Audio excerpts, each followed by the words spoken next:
រឿងក្រួចក្នុងវងមន់ជលមានបុរសម្នាក់ចូលចិត្តចិញ្ចឹមមន់ជលជាខ្លាំង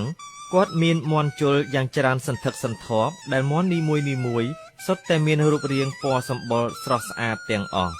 ថ្ងៃមួយបុរសនោះរកបានសត្វក្រួចមួយក្បាលគេក៏យកវាមកចិញ្ចឹមរួមលោកឡំជាមួយនឹងវងមន់ជលរបស់ខ្លួនដោយផ្ដល់ចំណីអាហារដូចគ្នាឲ្យរស់នៅក្នុងទីកន្លែងជាមួយគ្នាប្រៀបសត្វក្រួចនោះដូចជាមន់ជលមួយនៅក្នុងវងដូច្នោះដែរ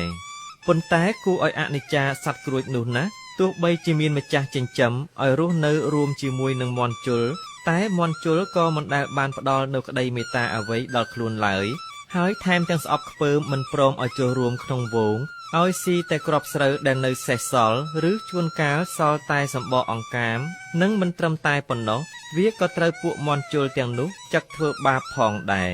សត្វក្រួចបានត្រឹមតែទួញសោកស្រណោះខ្លួននិងចង់ឲ្យពួកមន់ជលមានក្តីអាណិតអាសូរដល់ខ្លួនតែក៏គ្មានមន់ណាមួយយកចិត្តទុកដាក់ឡើយរហូតមកដល់ថ្ងៃមួយមន់ជលទាំងនោះក៏កើតមានជម្លោះរវាងគ្នាឯងដោយបែងចែកគ្នាជាបកជាពួកនិងទីបំផុតវាក៏ជល់គ្នាទាល់តែរយះមុខរយះមាត់បែកឈាមហូរសស្រាក់ជោកខ្លួនសង្គ្រាមរវាងពួកមន់ជលក៏ចេះតែមានបន្តអូសបន្លាយអស់ពេលដ៏យូរទើបក្រួចសន្និដ្ឋានបានថា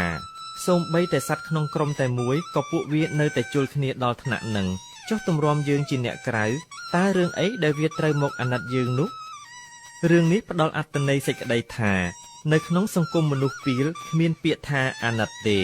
មនុស្សដែលមិនចេះអាណិតស្រឡាញ់សូម្បីតែបងប្អូនឯងតើគេអាចនឹងទៅអាណិតស្រឡាញ់អ្នកដទៃណាបានទៅ